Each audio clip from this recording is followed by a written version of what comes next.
absolutely ready. So order here, get your coffee there, come back, take your selfie. You will be fine. If you look right over the door in gold, it says 1912. 1912 is their address. Oh, wow. 1914, and then 1916, and all the way down. But tourists come through here all the time, and I hear them go, "Oh my God, Starbucks 1912." No, that's the year the Titanic sank. Nobody was drinking lattes that year. If they had espresso on the Titanic, they would have seen the iceberg. Yeah, really. Yeah. Starbucks started in 1971. It was founded by 3 college friends who were going to business school here. One of them was from Berkeley, California, where there was a shop when they roasted their own coffee and sold it directly. And they thought, wow, I would like to do that. That would be cool. And his 2 friends agreed, and they opened up their store down the block. Right in front of that oak tree down there, there's a little brick building. Starbucks started there. But after 5 years, their next door neighbors burned the block down by accident. And they had to move. They never had a second store. They just had a store that burned, and they moved down here. And they've been here ever since. By 1985, they had 25 Starbucks locations in the Seattle area. Oh,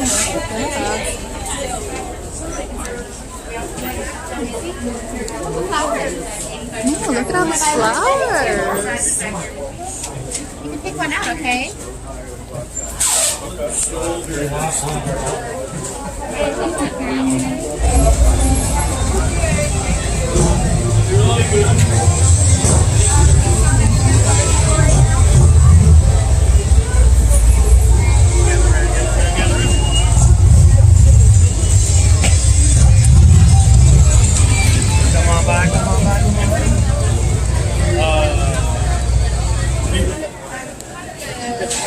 Ooh, wow, look at those. That's good.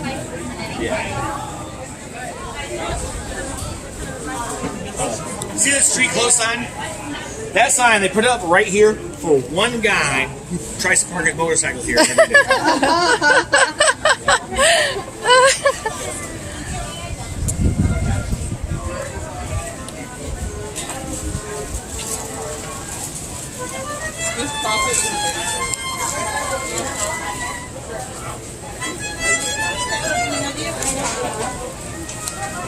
Gather around, gather around, gather around. Ooh, wow, look at all those fruits. You can see we've got the violin player right here. She frequently plays with an accordion player. This is only the second weekend in 16 months that they have allowed any performers in. Oh, wow, look at that. It's got a cat mask. During the pandemic, I think to see the weather back to life. This is Choice Produce and Pepper. Over here. This is always good and good hiring. So that's good news. Yeah. If you guys want to move to Seattle, you could be one of the 1,000 people a week who does that. Now, we know about these guys. Let's go inside. This building is called the Sanitary Public Market. I wonder why that is.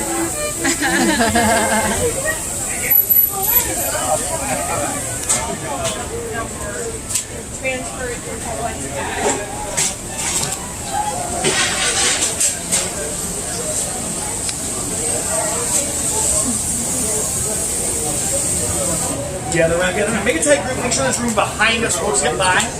And make sure you're close up. People don't walk in front. This is the Kinemaster. They're our local dairy. They have every kind of milk you'd ever want. Cow's milk, sheep's milk, goat's milk, soy milk, almond milk, oat milk. But I really don't know how they milk the oats. Yeah. And they have old eggs. They have duck eggs. They have avocado eggs. They have whale eggs. Goose eggs. They have ostrich eggs. That black one is velociraptor. No. That black one is an emu egg. Emus, these are not fresh. These are empty, bigger shells. But they do sell fresh emu eggs when they're available. Emus and ostriches are huge birds. They only lay eggs once a year. We've trained chickens to lay an egg every time we get hungry. But ostriches and emus don't do that. They lay eggs whenever they think it's about to be springtime. Around here, emu eggs come in February, just in time for Valentine's Day. They come fresh and a bright emerald green because emus don't climb trees. They don't have nests. Their eggs are the color of grass. Where they lay their eggs, they just lay them in tall areas of grass, and they're good to go. They're delicious. Try them out if you get the chance. If you are a baker, duck eggs are the ones to go with. duck eggs will make all of your baking super light and fluffy. Wow.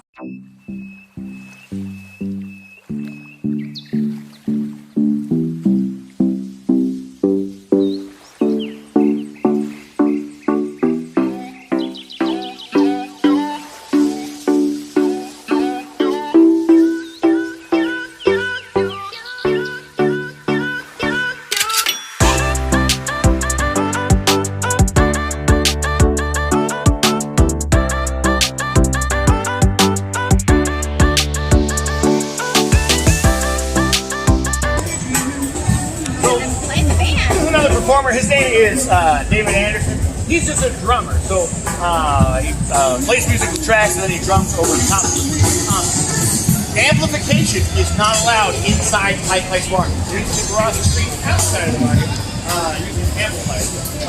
He's a fairly new street performer. Yeah, he just started during the pandemic. But he does a great job.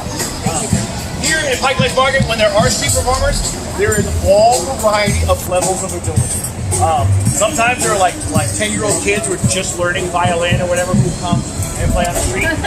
Some people have been playing. What are those things? They're pig hooves. They're pig Absolutely. hooves. Not one. Some people think they're coffee beans. Some people think they're crab claws. But they're pig hoof prints because the mascot for the market is a pig. Some people say, why a pig for the mascot? Because the old sing-songy rhyme, to market, to buy a fat pig. Home again, jiggity, jig. This. We couldn't think of a real word to rhyme with pig. These are hoof prints. The tiles in the market, those aren't for sale anymore. They were $35. You can't buy them today. But you can buy these. These brass plaques, they are available. They're a little bit more expensive than the tiles were. These are $5,000. Wow. Or if you want $210, no discounts.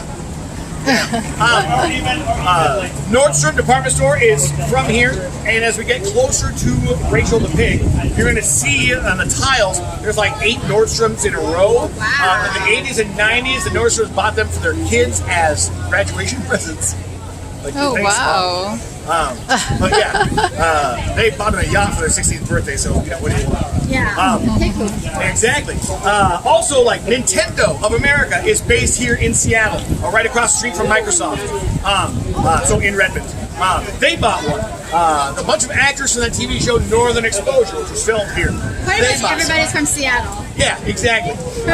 And if we follow them, we may be able to find Rachel, unless she has wandered off. We're gonna follow the trail, okay?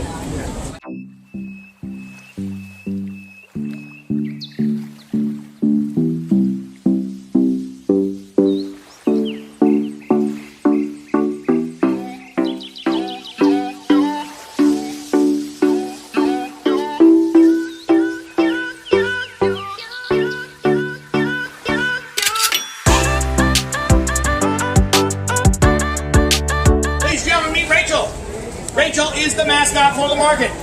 She's a public pig. If you would like to ride her, you are welcome to. Some people ask me why is she called Rachel. And the answer is she was a real pig. In 1979, she won the state fair. She was the largest pig in the state of Washington. She was over 550 pounds. She was over 260 kilograms. The size of a lion, so don't mess with her. When she died of old age in 1985, not natural causes, not human hunger, we cast her and turned her into a statue. She's also a piggy bank.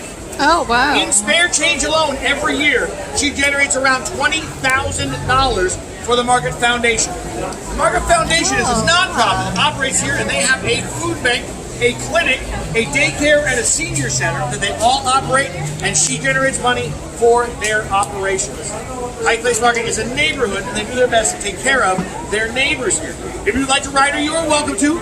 This is my favorite place in Seattle to get my official Pike Place Market pictures. Normally, this is the highlight of the tour. Yeah. This is the fish throwing guys, but they're closed on the 4th of July. They have a huge clam-baked, salmon-baked barbecue party. They will be at Aldi Beach today in West Seattle. They will, about 6 in the morning, they will have dug a big pit about 5 feet deep, and they would have set a bonfire in the pit, and then salmon and crab and all of the delicious monster of the sea, and then buried it And right around lunchtime, so any moment now, they will start unburying them and start storing them up. It's one of their annual traditions. This is normally the busiest spot in the market. There is a hallway, stairway, an elevator, a hallway, two streets, a stairway, a hallway, a stairway, a hallway, a stairway, and a hallway, all meet right here. No matter where you go in the market, you'll likely end up back here. On a normal day, 100,000 people walk by this spot. On the weekends, it's so crowded you can't move without touching people. And so, the only way for them to get fish from the ice here up to the scales and back to the customer is to throw it. And so that is why they do that.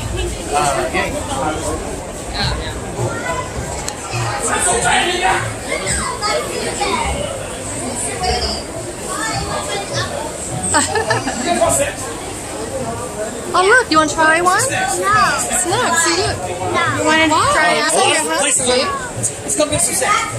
A lot of folks are not giving away samples. But Why? yeah, come on. This is baked apple, dried apple, honey crisp. Yay. Thank you. This is simply the best. And that size full represents about 20 pounds of apples. Wow. This is the official snack station for moms who bring kids here. Because you can feel good about buying apples, dried dried pears, or dried banana chips. It's not the same as like giving your kids Cheetos. There's no like orange dust to clean up after later. They will give you samples of just about anything you want. If you're interested in other things, you're like, hey, what's the okra taste like? You don't have to buy it and hold it. They will let you try just about everything here. It's fantastic. It takes 2 to 4 inches a year, up to about 10 centimeters a year. Starting in 2015, the market has required these guys pressure wash the entire alley, all the way back to the bare brick, every single year. They do it at the end of September, so this is only 10 months old. We don't have any gum to put on top of the wall. Well, this gum is only 10 months old. This gum is 35. This part of Post Alley is paved with bricks. There's no blacktop down here. All of the black is gum. Yeah. Be glad it's not very hot, because on hot days it gets gooey and sticky. Last year there was a little girl, she's probably 4 years old, getting a picture taken with her dad, super cute, lots of smiles, and then it was a hot August day. She went to walk away and her flip-flop came off, stuck to the gum. And she was like, Dad, what do I do? She wasn't stupid. She knew don't put her foot down, but she was stressed out. Her dad was like, no problem. Just picked her up out of her other flip-flop. They went across the street to Target and bought shoes with laces. Wow. On some days when it's hot, I will be down here, I will be giving a tour, and I will pick my foot up, and a whole plate of gum will come out. Lovely. It's horrifying. In the springtime, high school and college kids dare each other to touch the wall, or lick the wall, or chew a piece of gum off of the wall. I saw a kid come down here with 10 friends, and they each picked a piece of gum off the wall. They mashed it into a big ball, and one of those kids chewed that ball of gum for a minute. And for doing that, we gave my brother Anthony $1. 2 years ago, I saw a guy, a 30-year-old man, come down here, and he goes, hey, do you dare me? And his friend said, no, we don't dare you. And he said, no, do you dare me? He said, no, we don't dare you. Don't do it, Steve. And he said, okay, you dared me.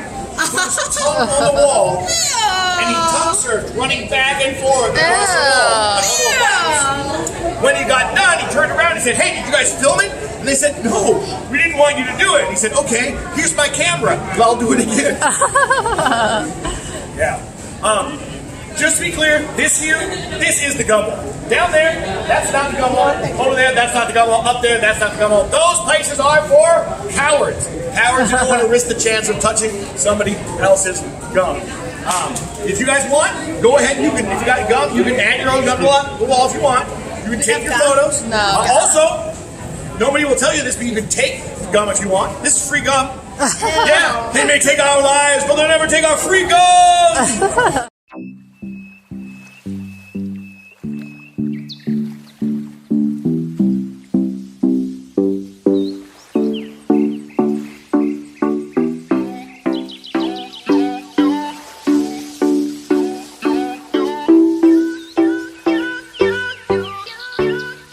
Agrees who has the best coffee. We all agree it's not Starbucks, but Starbucks stays in business, and there's 487 of them. My favorite coffee within walking distance is just a block away. It's between First and Second on Pine Street. It's called Seattle Coffee Works. They are direct trade. They know their coffee farmers by name. Every year they send some of their baristas down to Honduras and Guatemala to hang out with the farmers. Yeah, that coffee is really, really good. And then this is where we end the tour. If you guys enjoyed the tour, I hope you did. The very best thing you do is go online and give us a 5-star review wherever you like to review things. If you would like to include that Joe, J-O-E Joe, he's the very best tour guide you have ever had in your entire life. Then maybe my mom will be proud of me. That will be a nice change. And as always, your contributions are very much appreciated. Thank you guys very much. Thank you. You're awesome.